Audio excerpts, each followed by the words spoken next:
बच्चे कैसे हैं आप सब लोग। ये है मॉडर्न फिजिक्स यूनिट का चैप्टर नंबर 1 जिसका नाम है dual nature of radiation and matter. हाँ बच्चों, आज हम इस लेक्चर को, इस चैप्टर को स्टार्ट करेंगे dual nature of radiation and matter, जिसमें हम ये देखेंगे कि इस चैप्टर में हमें क्या क्या नई बातों को सीखने को मिलता है और क्या क्या नई बातों को हमें जानने को मिलता है। तो चलिए बच्चों शुरू करते हैं इस चैप्टर को और देखते हैं कि ये चैप्टर हमें किन किन नई चीजों के बारे में बताएगा। बच्चों सबसे पहले हमारा आज का जो चैप्टर है बच्चों वो है ड्यूल नेचर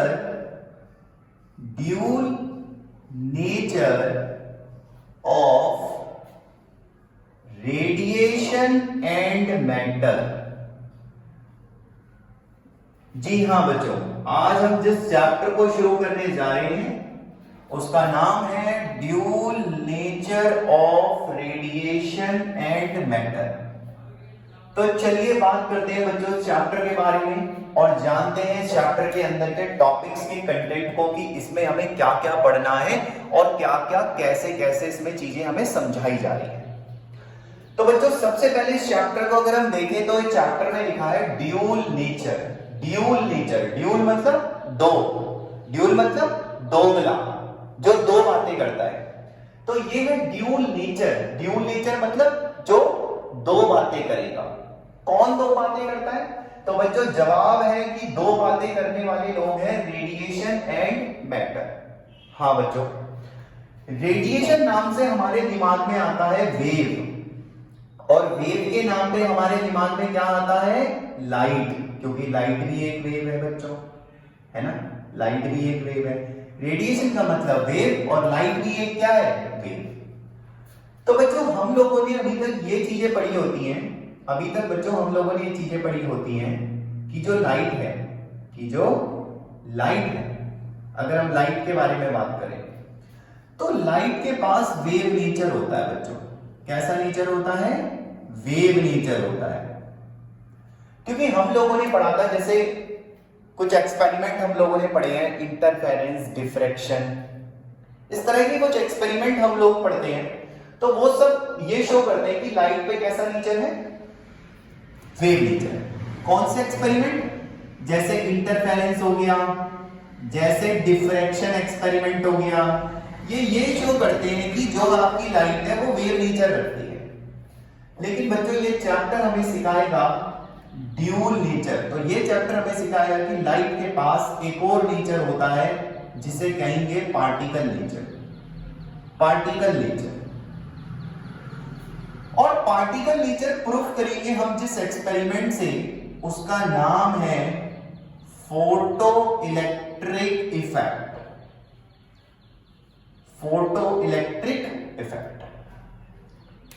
तो बच्चों आप देखो कि रेडिएशन का मतलब हुआ वेव मतलब जैसे लाइट है, लाइट भी एक वेव है।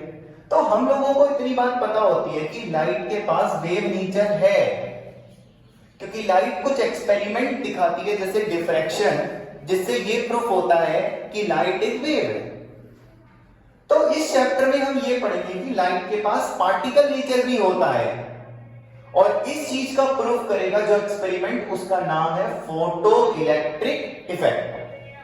तो आप ये देखिए कि जो आपकी लाइट है, यानी कि जो आपका रेडिएशन है, तो रेडिएशन के पास ड्यूल नेचर है। ड्यूल मतलब दोगला, जो दो नेचर दिखाता है। तो आपका रेडिएशन वेव नेचर भी दिखाएगा और आपका रेडिएशन पार्टिकल नेचर भी दिखाएगा। ये दो नेचर दिखाएगा।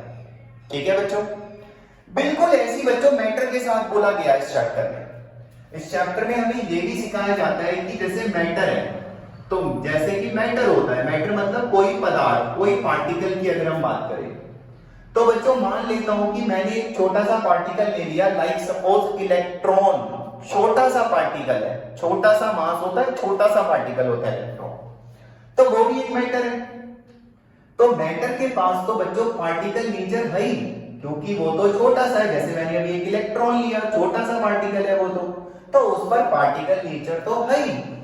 लेकिन बच्चों ये चैप्टर हमें ये भी सिखाएगा कि उस इलेक्ट्रॉन के पास वेव नेचर भी है, और इसको प्रूफ करने के लिए किसको, कि इलेक्ट्रॉन के पास वेव नेचर है, इसको प्रूफ करने के लिए हम एक एक्सपेरिमेंट पढ़ेंगे जिसका नाम होता है deviation and Germer experiment. Deviation and Germer experiment हम इसे पढ़ेंगे, जिसमें हम ये देखेंगे कि जो इलेक्ट्रॉन है वो भी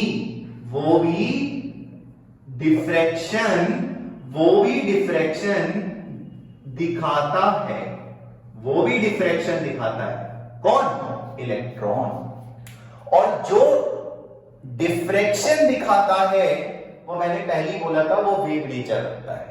तो हम ये देखेंगे कि इलेक्ट्रॉन भी डिफ्रैक्शन दिखाता है। इस चैप्टर में एक एक्सपेरिमेंट है डेविएशन एंड जर्मर एक्सपेरिमेंट, जिसमें हम ये देखेंगे कि इलेक्ट्रॉन भी डिफ्रैक्शन दिखाता है और जो डिफ्रैक्शन करता है वो वेव नेचर रखता है। तो आप देखिए मैटर के पास भी कितने नेचर आ गए बच्चों, दो, एक पार्टिकल नेचर आ गया और एक क्या आ गया, वेव नेचर। तो बच्चों इसीलिए इस चैप्टर का जो नाम है वो पड़ता है dual nature of radiation and matter. Dual nature का मतलब जिसके दो नेचर होते हैं, जो दो कैरेक्टर अपने पे लेके चल रहा है। जैसे रेडिएशन अपने कितने नेचर लेके चल रहा है बच्चों, दो, वेव भी और पार्टिकल भी। इसी तरह से मैटर भी अपने कितने नेचर लेकर के चल रहा है, दो, ये पार्टिकल नेचर भी लेके चल रहा है और ये वेव नेचर भी लेके चल रहा है बच्चों।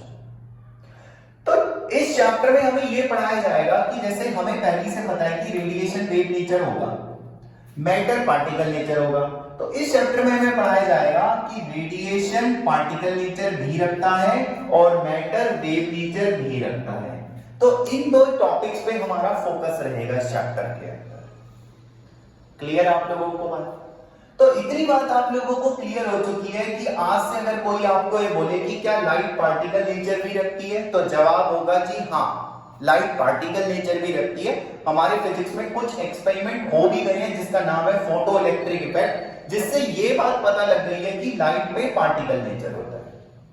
अगर कोई आपसे पूछे कि इलेक्ट्रॉनिक पार्टिकल है, तो उसे बोलना कभी कभी वो वेव नेचर भी रखता है।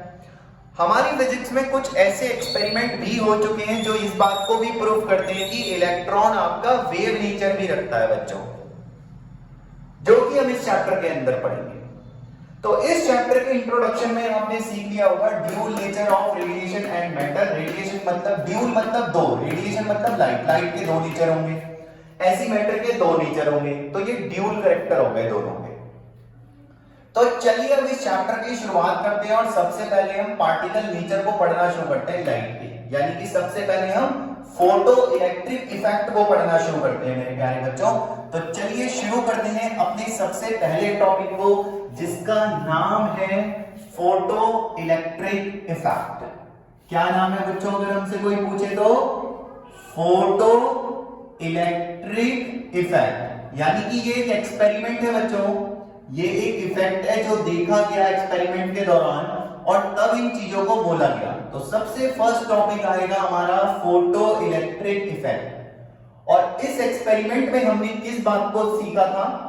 तो इस एक्सपेरिमेंट में हमने सीखा था कि आपका पार्टिकल नेचर होता है, पार्टिकल नेचर होता है लाइट का, पार्टिकल नेचर ऑफ लाइट। इसके बारे में बात करी है हमने इस एक्सपेरिमेंट में। किसके बारे में? पार्टिकल नेचर के बारे में लाइट के, कि लाइट पे क्या है? पार्टिकल। लाइट पे क्या है? पार्टिकल। लाइट का कैसा नेचर है? पार्टिकल नेचर है। क्लियर? अब सबसे पहले इसकी अगर हम थोड़ी सी हिस्ट्री की बात करें, क्योंकि हर एक्सपेरिमेंट के पीछे एक कहानी होती है, हिस्ट्री होती है जहां से वो चीज बनाई गई है। तो अगर हम इस एक्सपेरिमेंट की हिस्ट्री की बात करें तो बच्चों ये एक्सपेरिमेंट सबसे पहली बार 1887 में आपके एक साइंटिस्ट थे जिनका नाम था हेनरिच हर्ट्ज। जी हां बच्चों, ये वही साइंटिस्ट है हर्ट्ज, जो कि आपने सुना होगा ईएम वेव एक्सपेरिमेंट इन्होंने करा था। तो during his EM wave experiment, जब ये आपका इलेक्ट्रोमैग्नेटिक वेव के ऊपर एक्सपेरिमेंट कर रहे थे, तो सबसे पहली बार इन्होंने कुछ ऐसी चीजों को देखा था, कुछ ऐसी, कैसी, फोटो इलेक्ट्रिक इफेक्ट जैसी चीजों को। इसके बाद क्योंकि इनका तो एक्सपेरिमेंट ईएम वेव था, तो इनका फोकस अपने एक्सपेरिमेंट पे था, पर इन्होंने सबसे पहली बार इस चीज को अपने एक्सपेरिमेंट के दौरान ऑब्जर्व करा था। इसके बाद 1887 से आगे ये 1902 तक इस एक्सपेरिमेंट को ले जाया गया और तब एक इन्वेस्टिगेशन बनाई गई लाइट के पार्टिकल नेचर के ऊपर, यानी कि इस एक्सपेरिमेंट के ऊपर। और इस इन्वेस्टिगेशन को बनाने वाले साइंटिस्ट थे बच्चों Wilhelm Hallberg and Philip Lenard. तो बच्चों ये वो साइंटिस्ट हैं जिन्होंने सबसे पहली बार फोटो इलेक्ट्रिक इफेक्ट के ऊपर एक इन्वेस्टिगेशन बनाया। उसके बाद बच्चों 1905 में आपके साइंटिस्ट आते हैं जिनका नाम फिजिक्स में बहुत फेमस है, अल्बर्ट आइंस्टीन। और इस साइंटिस्ट ने, अल्बर्ट आइंस्टीन ने, जो फोटो इलेक्ट्रिक इफेक्ट है इसके अंदर बहुत सारे एक्सपेरिमेंट करके नई नई बातें बोली, तो अल्बर्ट आइंस्टीन ने इस एक्सपेरिमेंट में बहुत सारे एक्सपेरिमेंटल चीजों के बारे में बोली और इसके साथ साथ इन्होंने कुछ इक्वेशंस भी जो इस एक्सपेरिमेंट के दौरान इन्होंने देखी वो बनाई। तो अल्बर्ट आइंस्टीन वो साइंटिस्ट हैं जिन्होंने एक्सपेरिमेंटल इसे करा और कई नई सारी चीजें बोली इस एक्सपेरिमेंट में। और इस एक्सपेरिमेंट में जो भी इक्वेशन इन्होंने यूज करी होगी वो सब इन्होंने बोली। इस चीज के लिए अल्बर्ट आइंस्टीन को 1921 में नोबेल प्राइज मिलता है। और तब से 1921 से तब से हम लोगों ने ये बात मानी, आज पूरे 100 साल होने वाले हैं इस चीज को, और तब से हम इस बात को मानते हैं कि लाइट के पास पार्टिकल नेचर भी होता है। लाइट के पास कैसा नेचर होता है बच्चों? पार्टिकल नेचर होता है। अब देखिए कि यहां पर कई सारे मैनी ईयर्स के एफर्ट हैं। 1887 से आप देखिए कितने सारे ईयर्स हम लोगों ने लगाए, तब जाकर के हमें पता चला कि लाइट के पास कैसा नेचर होता है बच्चों? पार्टिकल। अब इन सारे साइंटिस्टों ने अपनी ऑब्जर्वेशन, अपनी इन्वेस्टिगेशन में क्या चीजें देखी और क्या बोली इस एक्सपेरिमेंट के लिए, चलिए उसकी शुरुआत करते हैं। तो फोटो इलेक्ट्रिक इफेक्ट में देखा क्या गया था, पहले इसके ऊपर हम बात करते हैं बच्चों। तो सबसे पहली चीज, आप फोटो इलेक्ट्रिक इफेक्ट को किस तरह से समझेंगे, किस तरह से बोलेंगे, तो चलिए मैं उसका एक आपको विजुअल पिक्चर दिखाता हूं कि ये चीज इन लोगों ने देखी कैसे और इस एक्सपेरिमेंट में इन्होंने क्या बोला। बच्चों इस एक्सपेरिमेंट में ये बोला गया था कि जैसे मान लेते हैं कि आप लोगों के पास कोई मेटेलिक सरफेस है, मेटेलिक सरफेस, तो आप लोगों को पता है कि मेटल एक कंडक्टर होता है और कंडक्टर पे बहुत सारे फ्री इलेक्ट्रॉन होते हैं उसकी सरफेस पे जो इजीली मूव करते हैं। तो ये सारे आपके फ्री इलेक्ट्रॉन हैं जो कि कंडक्टर के पास होते हैं। तो इस एक्सपेरिमेंट में ये बोला गया था कि अगर आप किसी मेटेलिक सरफेस पर रेडिएशन डालते हैं, क्या डालते हैं? रेडिएशन डालते हैं। रेडिएशन मतलब हो गया लाइट, जैसे कि मैंने शुरू में बोला था लाइट। ऐसा नहीं कि कोई भी लाइट आप डाल दोगे, जवाब है रेडिएशन रखोगे पर कैसी? सूटेबल, हाई फ्रीक्वेंसी या लोअर वेवलेंथ की। ये मैं आपको आगे डिटेल में बताने वाला हूं, पर ये मैं आपको बताना चाह रहा हूं कि ऐसा नहीं कि कोई भी लाइट आप रख दोगे, ऐसा नहीं कि आपके घर में जो बल्ब जल रहा है या फोन की जो लाइट है, जो टॉर्च होती है, आप उससे भी एक्सपेरिमेंट कर दोगे, ऐसा नहीं है। इसलिए मैंने आपको पहले ये बोला कि हर किसी लाइट से ये परफॉर्म नहीं होगा। एक सूटेबल फ्रीक्वेंसी होती है और एक वेवलेंथ होती है लाइट की, ठीक है, उससे ये परफॉर्म होता है। क्योंकि एक्सपेरिमेंट है भाई, ऐसे नहीं हो जाएगा घर में कि तुम सोचो कि हमारे पास टॉर्च है तो अभी मेटल की सरफेस से इलेक्ट्रॉन निकालते हैं, ऐसा नहीं होगा। तो इस एक्सपेरिमेंट में बोला गया कि जब आप किसी मेटल की सरफेस पर रेडिएशन डालते हैं तो हमने ये देखा कि ये जो फ्री इलेक्ट्रॉन है ये सरफेस से बाहर आ जाते हैं, मतलब इलेक्ट्रॉन जो है इजेक्ट हो जाते हैं, बाहर आ जाते हैं सरफेस से। तो बच्चों ये एक्सपेरिमेंट कुछ ऐसे था कि हमने बोला कि आप लाइट को मेटल की सरफेस पे फेंकिए, उसके बाद हमने ये देखा कि जो सरफेस के इलेक्ट्रॉन है वो बाहर निकलने शुरू हो गए। यानी कि इस एक्सपेरिमेंट में ये सारे साइंटिस्ट ये बोलते हैं कि ejection of electron from metallic surface, मतलब मेटल की सरफेस पे इलेक्ट्रॉन का बाहर आना। तो ejection of electron from the metallic surface कब?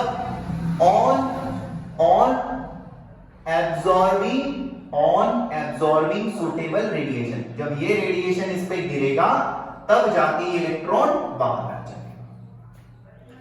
यानी कि ये एक्सपेरिमेंट कुछ ऐसे हो गया बच्चों, जैसे कि मान लो आपके हाथ में एक बॉल है, बॉल, जैसे आप उस बॉल को ऐसे जमीन में फेंकोगे तो बताओ टप्पा खाने के बाद वो कहां जाएगी? ऊपर। तो ये एक्सपेरिमेंट कुछ ऐसे हो गया कि जैसे मान लो आप एक बॉल को नीचे फेंकते हो और वो टप्पा खाने के बाद ऊपर आ जाए।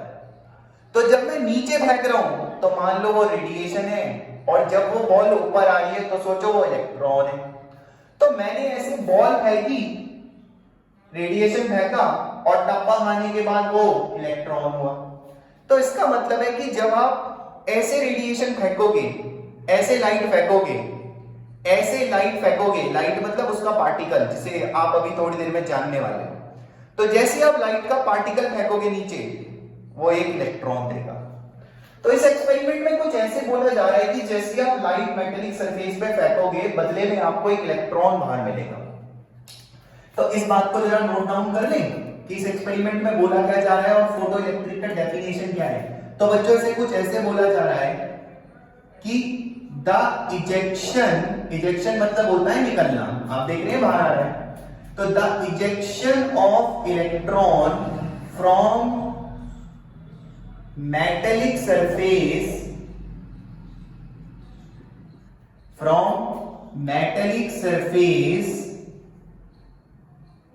on absorption of suitable radiation। एक सूटेबल रेडिएशन होना चाहिए बच्चों, ये नहीं कि आप घर की लाइट से या टॉर्च से इस एक्सपेरिमेंट को करो, ऐसा नहीं है। एक सूटेबल, एक एनर्जेटिक, जिसे आप कह सकते हैं, वो रेडिएशन होना चाहिए। वो जैसी मेटल की सरफेस पे गिरेगा तो इलेक्ट्रॉन बाहर आ जाएगा। तो हमने ये बोला कि जैसे आप रेडिएशन को फेंकेंगे आपको बदले में इलेक्ट्रॉन मिल जाएगा। और मैं आपको पहले ही बोल चुका हूं कि लाइट पे पार्टिकल नेचर होता है। तो लाइट आपको ऐसे नहीं दिखेगी, लाइट असल में आपको, हमने ऐसे माना कि लाइट असल में ऐसे छोटे छोटे पार्टिकल से आ रही है, ऐसे छोटे छोटे पार्टिकल है लाइट में, ठीक है, अब क्लियर हुए? तो ऐसे छोटे छोटे पार्टिकल है जो कि इस मेटल की सरफेस पे गिर रहे हैं, ऐसे छोटे छोटे पार्टिकल है जो इस मेटल की सरफेस पे गिर रहे हैं। तो जैसी एक पार्टिकल गिरता है वैसी एक इलेक्ट्रॉन निकलता है, ये कहा गया इस एक्सपेरिमेंट में। तो इस एक्सपेरिमेंट की एक हिस्ट्री है, और इस एक्सपेरिमेंट को जो बोला गया है वो कुछ ऐसे बोला गया है कि आप लाइट का एक पार्टिकल फेंकिए मेटल की सरफेस पर और बदले में आपको इलेक्ट्रॉन बाहर मिलेगा। इस इफेक्ट को कहते हैं photo electric effect. Photo electric effect, clear है? अब आगे बात करते हैं कि इसमें ये फोटो क्या है और इलेक्ट्रिक क्या है, इस वर्ड का मीनिंग क्या है इस एक्सपेरिमेंट में। अभी हमें इतनी बात पता चल गई है कि हम किसी मेटल की सरफेस पे जैसे ही किसी रेडिएशन को फेंकते हैं, वो रेडिएशन एक इलेक्ट्रॉन बाहर निकालता है, और इसी फिनोमिनन को, इसी प्रोसेस को फोटो इलेक्ट्रिक एक्सपेरिमेंट कहा जा रहा है। तो क्या ये वाकई इतना सिंपल है? चलिए आगे बात करते हैं, आगे के लेक्चर में हम इसमें और भी अच्छे से डिटेल में जानने वाले हैं। ठीक है बच्चों, आप इसे फटाफट से नोट डाउन कर लो। तो आगे बढ़ते हैं बच्चों, और जो भी अभी तक हम लोगों ने पढ़ा एक बार उसे फटाफट से छोटी सी बातों के अंदर रिकॉल करते हैं। देखो बच्चों, अभी मैं आपको ये कह रहा था कि जैसे मान लो आप लोगों के पास एक मेटेलिक सरफेस है। कैसा सरफेस है? मान लेते हैं कि आप लोगों के पास एक मेटेलिक सरफेस है और मेटेलिक सरफेस पे होते हैं फ्री इलेक्ट्रॉन। मेटेलिक सरफेस पे क्या होते हैं बच्चों? Free electron. ये फ्री इलेक्ट्रॉन है। तो हम लोगों ने बोला कि जैसे आप रेडिएशन फेंकेंगे इस तरह से, बदले में आपको एक इलेक्ट्रॉन बाहर निकलता हुआ दिखेगा, इलेक्ट्रॉन बाहर आ जाएगा। और मैं आपको बोल रहा था कि ये जो रेडिएशन है, ये जो लाइट है, इस लाइट के हमने छोटे छोटे क्या माने हुए हैं? पार्टिकल माने हुए हैं। क्या माने हुए हैं? पार्टिकल माने हुए हैं। तो बच्चों, इस एक्सपेरिमेंट को करने से पहले आपको जो बातें पता होनी चाहिए उसके बारे में हम पहले डिस्कस करते हैं।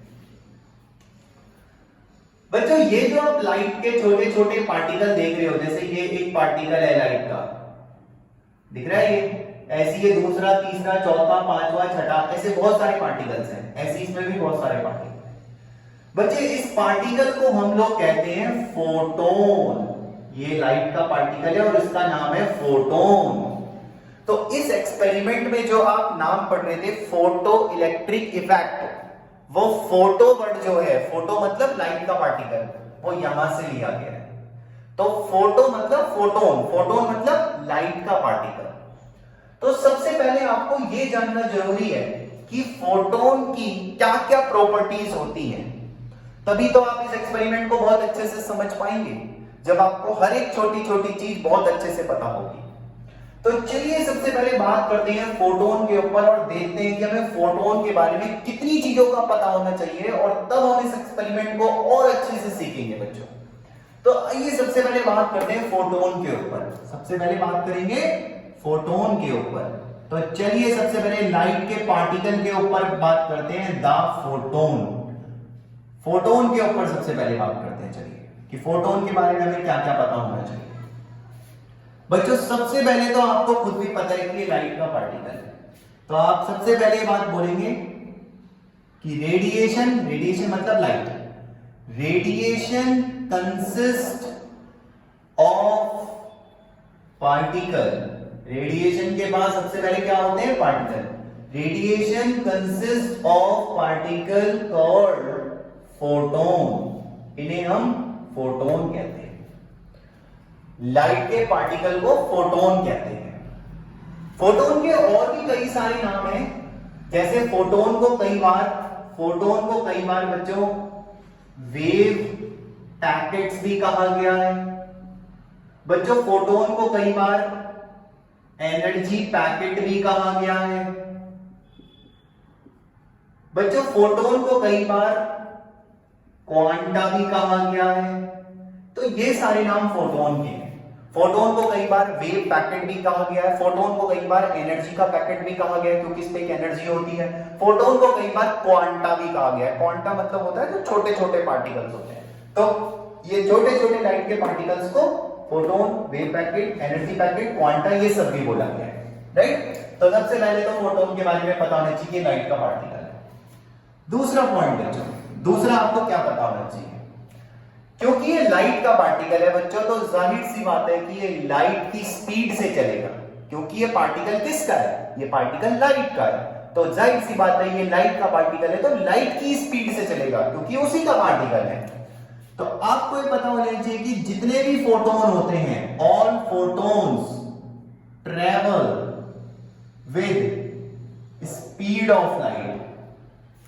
जितने भी फोटोन होते हैं वो सबके सब स्पीड ऑफ लाइट से चलते हैं, जिसकी वैल्यू पढ़ते हैं हम अप्रोक्सीमेट 3 × 10⁸ मीटर पर सेकेंड,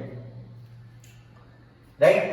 तो एयर में तो इतनी गति से चलता है आपका फोटोन, स्पीड पता चलती है। तीसरा, थर्ड पॉइंट, हर फोटोन की एक एनर्जी होती है, इसलिए कई बार इसे एनर्जी पैकेट भी कहते हैं बच्चों। तो अब थर्ड पॉइंट हमारा कहता है कि फोटोन हैव एनर्जी, फोटोन के पास एनर्जी भी होती है एंड मोमेंटम, और इसके पास मोमेंटम भी होता है। अब एनर्जी कितनी होती है पहले उसकी बात करते हैं। तो बच्चों एनर्जी का फॉर्मूला हम लोगों ने 11th क्लास में भी पढ़ा हुआ होता है, E = hf, f मतलब फ्रीक्वेंसी। कई लोग फ्रीक्वेंसी को ऐसे भी लिखाते हैं न्यू, ठीक है न्यू, लेकिन हम लोगों को ज्यादातर आदत किस चीज की है, f की, तो हम इसे hf में बोलेंगे। और इसका एक फॉर्मूला और होता है जिसे कहते हैं hc/λ, ये भी एनर्जी का फॉर्मूला है बच्चों, जिसमें h क्या होता है अगर कोई हमसे पूछे तो बच्चों h होता है प्लैंक कांस्टेंट, जिसकी वैल्यू होती है 6.626 into 10⁻⁻34 joule second. Planck constant कहते थे इसे, ये हमने 11th क्लास में भी फॉर्मूला देखा है। लेकिन बच्चों एक बात याद रखना कि जब भी आप h की वैल्यू ये और फ्रीक्वेंसी आपको न्यूमेरिकल में बोलेगा कि लाइट की फ्रीक्वेंसी इतनी है और आप यहां रखोगे, और जब आप इनकी मल्टीप्लाई करोगे तो बच्चों एनर्जी की जो वैल्यू होगी वो हमेशा किस में आएगी, वो हमेशा आएगी जूल में। किसमें आएगी, जूल में, क्योंकि एनर्जी की यूनिट जूल होती है। तो ये फॉर्मूला आपको जूल में देगा, किस में देगा, जूल में देगा, इन टर्म ऑफ जूल। ये जूल की टर्म्स में आपको जो है आंसर देगा। पर मॉडर्न फिजिक्स के अंदर ज्यादातर न्यूमेरिकल इलेक्ट्रॉन वोल्ट, एनर्जी की एक यूनिट होती है इलेक्ट्रॉन वोल्ट, उसमें देता है।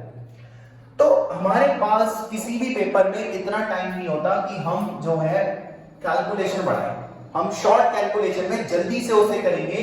तो उसके लिए हम याद रखेंगे कि एनर्जी का फॉर्मूला ये लगाने की बजाय, क्योंकि ये तो जूल में है और हमें आंसर निकालना है इलेक्ट्रॉन वोल्ट में, तो हम लगाएंगे एनर्जी का फॉर्मूला आज से 1242 इलेक्ट्रॉन वोल्ट में, और यहां पर जो वेवलेंथ है वो होनी चाहिए नैनोमीटर में। यानी कि अगर मैं आपको कहूं कि ये लाइट है, ये फोटोन है, ये लाइट है, इसकी वेवलेंथ है मान लेते हैं 70 नैनोमीटर, बताइए एनर्जी कितनी होगी इलेक्ट्रॉन वोल्ट में। तो बच्चों नैनोमीटर में ये वेवलेंथ है और आपका उसमें भी कितनी होगी, नैनोमीटर में, जो मैं भी बोल रहा था। तो हम यहां पे रख देंगे अपना जो भी हमारी वेवलेंथ है उसे हम यहां रख देंगे और हमारा आंसर सीधा इलेक्ट्रॉन वोल्ट में आ जाएगा। समझ रहे?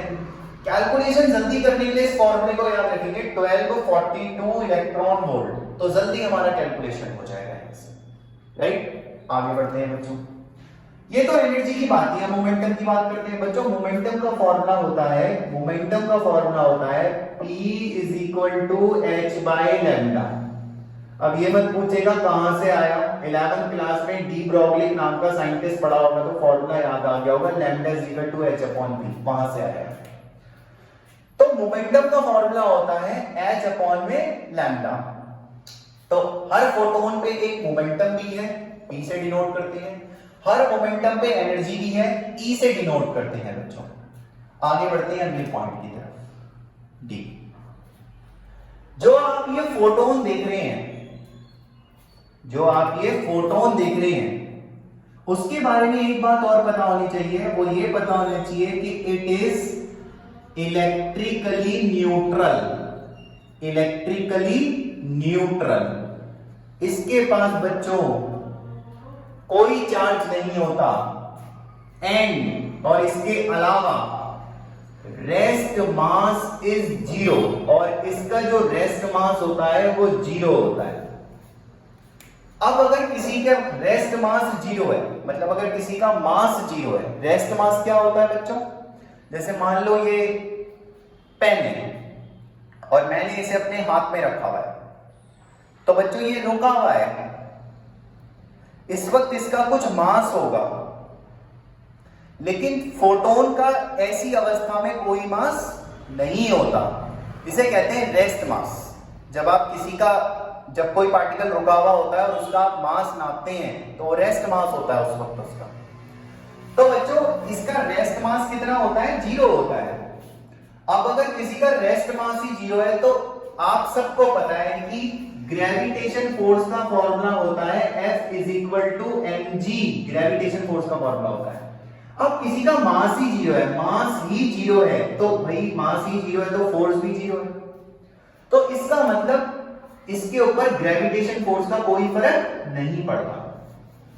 ये मतलब हुआ रेस्ट मास का, इसका मतलब इसमें ग्रेविटेशन फोर्स का कोई फर्क नहीं पड़ता। इसी के साथ साथ अगर किसी का चार्ज जीरो है तो हमें यह भी पता है कि उस पर इलेक्ट्रिक फोर्स और मैग्नेटिक फोर्स का भी कोई फर्क नहीं पड़ेगा। इसका मतलब है कि इस फोटोन पर कोई भी फोर्स नहीं लगती, ना ग्रेविटेशन फोर्स लगती, ना इलेक्ट्रिकल फोर्स लगती और ना मैग्नेटिक फोर्स लगती। अगर आप इसे इलेक्ट्रिक फील्ड में छोड़ देंगे तो भी इस पे कुछ नहीं होगा फर्क, अगर आप इसे मैग्नेटिक फील्ड में छोड़ देंगे तब भी इस पे कोई फर्क नहीं पड़ेगा, ये कुछ भी डिफ्लेक्ट भी नहीं होगा, हिलेगा तो तक नहीं अपनी जगह से। और अगर आप इसे ग्रेविटेशन फील्ड में भी छोड़ देंगे तब भी इस पे कोई फर्क नहीं पड़ेगा, ये डिफ्लेक्ट ही नहीं होता बच्चों, ना मैग्नेटिक फील्ड में ना इलेक्ट्रिकल फील्ड में, क्योंकि इलेक्ट्रिकली न्यूट्रल है। इसके अलावा बच्चों आपको अगला पॉइंट फोटोन के बारे में ये चीज क्लियर होनी चाहिए कि मान लो अगर कभी ऐसा हुआ कि जैसे ये फोटोन है और ये मान लो पार्टिकल हुए इलेक्ट्रॉन, तो अगर कभी फोटोन और पार्टिकल की टक्कर हो गई, टक्कर मतलब कोलिजन, ऐसे टकराएंगे भाई, सोचो ऊपर से आ रहे हैं और नीचे मेटल कह रहा है कि भाई आ जाओ, और टक्कर हो रही है इनमें, तो ये जो टक्कर होती है, जो कोलिजन होती है, इसके बारे में आपको पता होना चाहिए। इन फोटोन और पार्टिकल की अगर आप बात करो, इन फोटोन पार्टिकल कोलिजन, अगर आप जो है फोटोन और पार्टिकल के कोलिजन को देख रहे हैं, तो in photon particle collision is perfectly, ऐसे कोलिजन हमेशा और हमेशा ही परफेक्टली इलास्टिक होंगे। फोटोन और पार्टिकल का कोलिजन परफेक्टली इलास्टिक होता है, और परफेक्टली इलास्टिक कोलिजन हम लोगों ने क्या क्या पढ़ा हुआ है, याद है आपको? परफेक्टली इलास्टिक कोलिजन में हम 11th क्लास में पढ़ते थे कि उसका इनिशियल मोमेंटम बराबर होगा फाइनल मोमेंटम के, एक तो ये चीज पढ़ते थे। दूसरा, इलास्टिक कोलिजन में उसकी इनिशियल काइनेटिक एनर्जी बराबर हो जाएगी उसकी final kinetic energy. Elastic collision का मतलब होता था जिसका मोमेंटम और जिसकी काइनेटिक एनर्जी बराबर है। तो बच्चों इतनी बातें आपको पता होनी चाहिए इसके बारे में, फोटोन के बारे में। तो इस लेक्चर में बच्चों हमने सिर्फ 2 पॉइंटों के ऊपर बात करी। पहला ये कि फोटो इलेक्ट्रिक इफेक्ट था क्या। बच्चे, फोटो इलेक्ट्रिक इफेक्ट का मतलब है कि हम लाइट के पार्टिकल किसी मेटेलिक सरफेस पे फेंकें और उसके बदले मेटल से इलेक्ट्रॉन बाहर इजेक्ट हो। सोचो, जैसे कि मैंने अभी बताया था कि मैं जैसी एक बॉल को ऐसे जमीन पे फेंकूंगा तो वो टप्पा खा के वापस ऊपर आ जाएगी। तो ये देखो, मैं जब नीचे फेंकूंगा तो सोचो फोटोन है, और जब ये बॉल टप्पा खा के ऊपर आएगी तो इलेक्ट्रॉन है। तो ये एक फोटोन नीचे गया और ये एक इलेक्ट्रॉन टप्पा खा के ऊपर आया। जैसे आप बॉल को ऐसे जमीन पे मारते हैं तो टप्पा खाने के बाद वो बार बार ऊपर उछलती है। तो ऐसे फोटोन गया, ऐसे इलेक्ट्रॉन आया, ऐसे फोटोन गया, ऐसे इलेक्ट्रॉन आया। तो इसमें हमने ये जाना कि फोटो इलेक्ट्रिक इफेक्ट का मतलब था कि लाइट के पार्टिकल्स को मेटेलिक सरफेस पे फेंक करके आपके इलेक्ट्रॉन को बाहर निकाला जाए, उसके इलेक्ट्रिकल इफेक्ट को देखा जाए। ये मतलब था फोटो इलेक्ट्रिक। फोटो मतलब फोटोन की सहायता से, इलेक्ट्रिक मतलब इलेक्ट्रॉन को निकाल के। तो फोटोन की सहायता से इलेक्ट्रॉन को निकालेंगे, ये होता है फोटो इलेक्ट्रिक इफेक्ट बच्चों। तो इसमें सबसे पहले जब हम फोटोन की बात करते हैं, फोटोन क्या होता है? लाइट के पार्टिकल को बच्चों फोटोन कहते हैं। तो उसके बारे में आपको क्या क्या पता होना चाहिए? सबसे पहले तो ये है कि ये रेडिएशन जो है उसमें छोटे छोटे पार्टिकल होते हैं, फोटोन कहते हैं। ये स्पीड ऑफ लाइट से चलते हैं, इनके पास एनर्जी और मोमेंटम होता है, ना चार्ज होता है और ना ही मास होता है। ये बातें बच्चों हम लोगों ने यहाँ पर डिस्कस करी है। 2 पॉइंट हमारे डिस्कस हुए हैं, एक तो फोटो इलेक्ट्रिक इफेक्ट क्या होता है और दूसरा फोटोन किसे कहते हैं। लाइट के पार्टिकल को फोटोन कहते हैं और उसकी इतने हमारे कैरेक्टरिस्टिक्स होते हैं बच्चों। इतनी बातें आप सबको क्लियर रहेंगी? आसान है, इतनी बातें क्लियर है? तो बच्चों अगर आपको ये सारी बातें क्लियर हो चुकी हैं फोटोन के बारे में अगर आपको ये सारी बातें क्लियर है, फोटोन के बारे में अगर आपको ये क्लियर हो गया और ये डायग्राम भी आपको क्लियर हो गया कि आप फोटोन फेंकते हैं और इलेक्ट्रॉन निकलता है, इसे फोटो इलेक्ट्रिक इफेक्ट कहते हैं ऐसे कुछ को, तो चलिए बढ़ते हैं यहां से थोड़ा सा और आगे। अब बच्चों जब आपने फोटोन के बारे में जान ही लिया है तो मैं आपको इस एक्सपेरिमेंट के शुरू होने से पहले आपको एक छोटी सी चीज और बता देता हूं फोटोन के बारे में, जो कि आपको पता होनी चाहिए बच्चों। तो बच्चों फटाफट से एक नोट बनाइए और उसमें इस बात को नोट कर लीजिए जो मैं आपको बताना चाह रहा हूं कि अगर आप on increasing the intensity of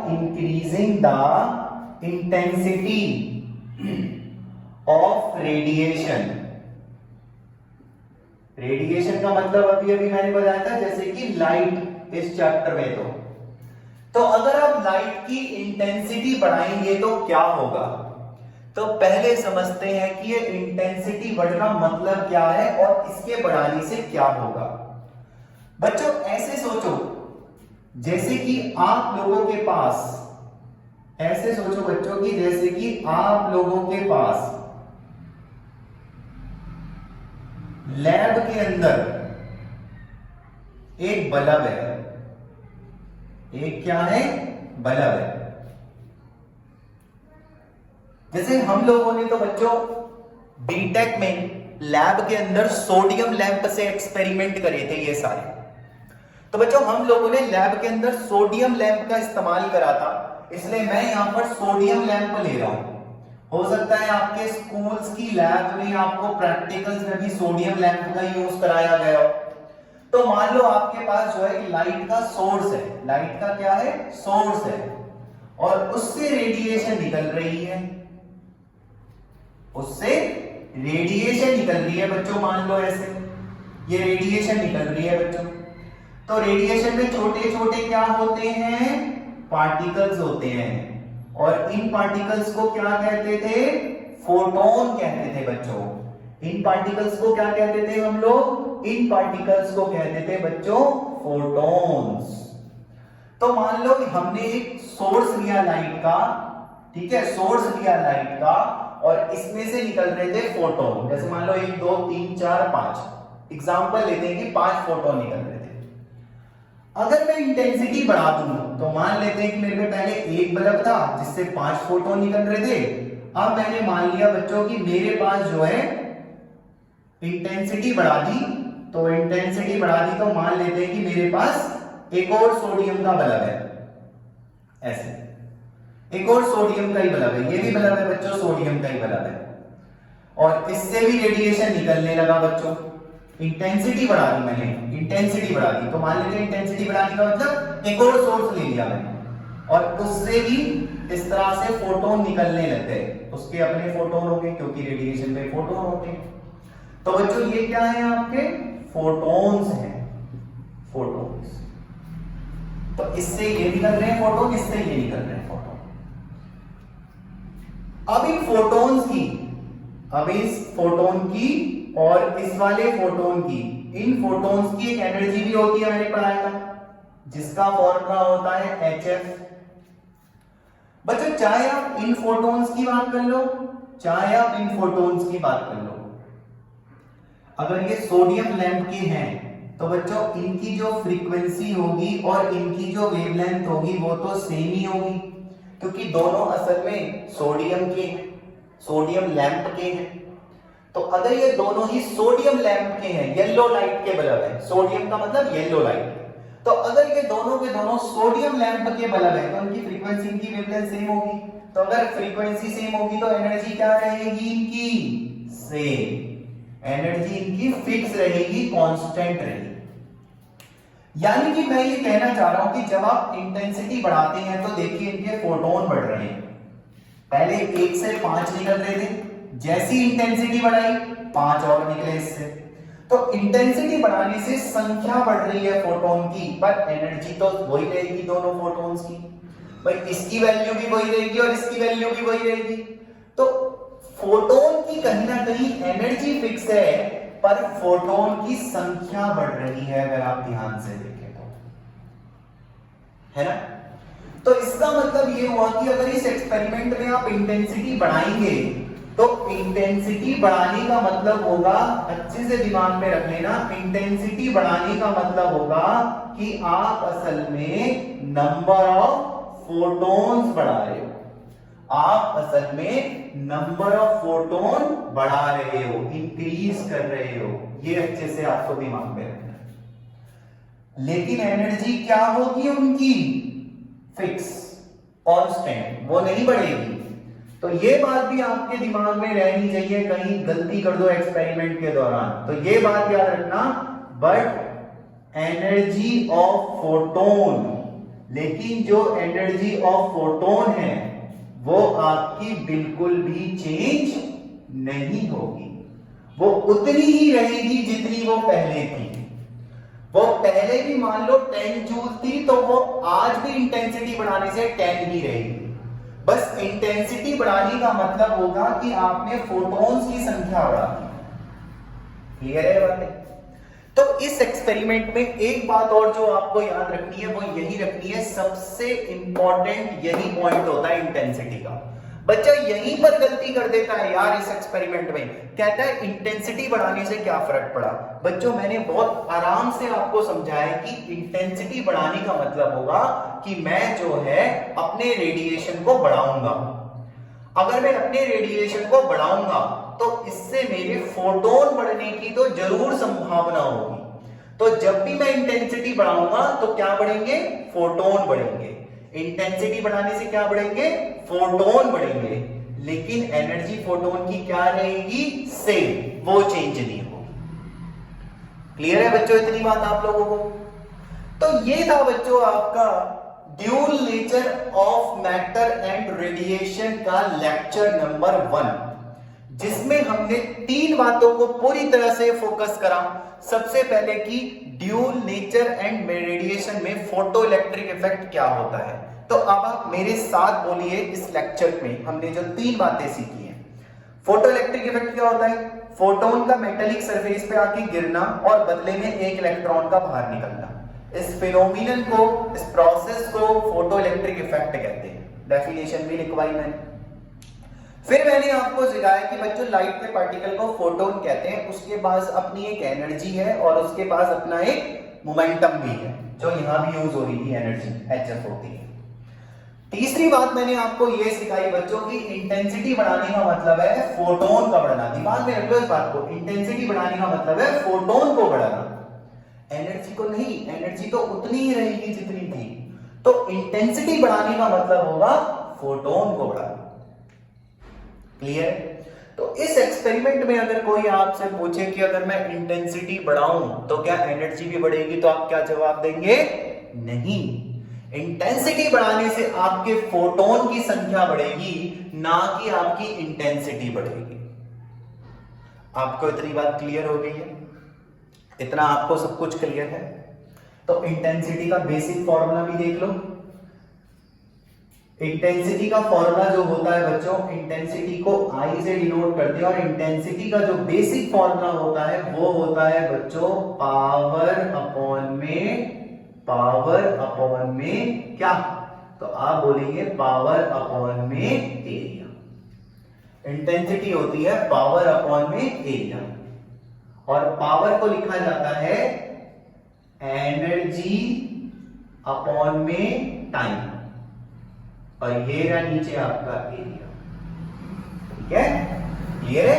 तो इंटेंसिटी का फॉर्मूला हुआ एनर्जी अपॉन टाइम और ये एरिया। और एनर्जी आपने अभी पढ़ी थी HF होती है, लेकिन एनर्जी किसकी निकालोगे आप? रेडिएशन की, फोटोन की थोड़ी ना निकालोगे भाई। देखो एनर्जी किसकी निकालोगे आप?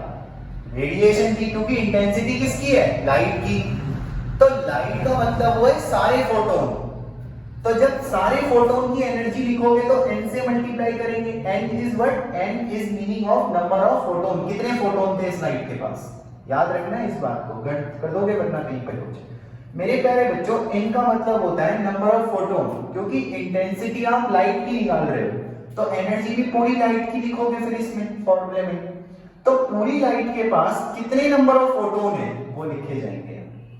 नीचे आ गया बच्चों टाइम, और ये साथ में हो गया मेरे प्यारे बच्चों ए। क्लियर है? तो आप यहां से देख सकते हो इंटेंसिटी और नंबर ऑफ फोटोन डायरेक्टली है। तो जब आप इंटेंसिटी बढ़ाएंगे तो नंबर ऑफ फोटोन भी बढ़ेंगे मेरे प्यारे बच्चों।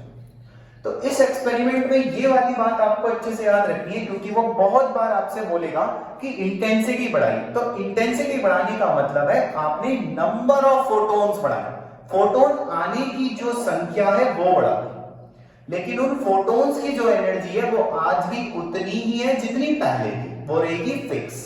और इंटेंसिटी बढ़ाने से सिर्फ आपके नंबर ऑफ फोटोन्स बढ़ेंगे। तो ये सारी बातें लिखी हुई हैं आपके एनसीईआरटी के पेज नंबर 395 पर बच्चों। एक टॉपिक लिखा हुआ है यहां पर पेज नंबर 395 के पास, particle nature of light the photon. और जैसे आप यहां पे पन्ना पलटा के 396 पेज पे आएंगे तो यहां पे कुछ पॉइंट्स लिखे गए हैं। वो पॉइंट्स फोटोन के ऊपर है जो कि मैंने आपको लिखवा दिए हैं, समझा दिए हैं बहुत अच्छे से। वापस स्क्रीन पे आ जाइए। इसके अलावा मैंने आप लोगों को एक इंपॉर्टेंट पॉइंट भी समझाया है एक्स्ट्रा में कि अगर आपसे कोई बोले इंटेंसिटी बढ़ाई तो उसका क्या मतलब है, और इंटेंसिटी का बेसिक फॉर्मूला क्या होता है हम लोगों पे, क्योंकि न्यूमेरिकल में हमारा ये भी काम आएगा। तो बच्चे बढ़ते हैं नेक्स्ट लेक्चर की ओर, जानेंगे इस टॉपिक के बारे में थोड़ा सा और डिटेल में।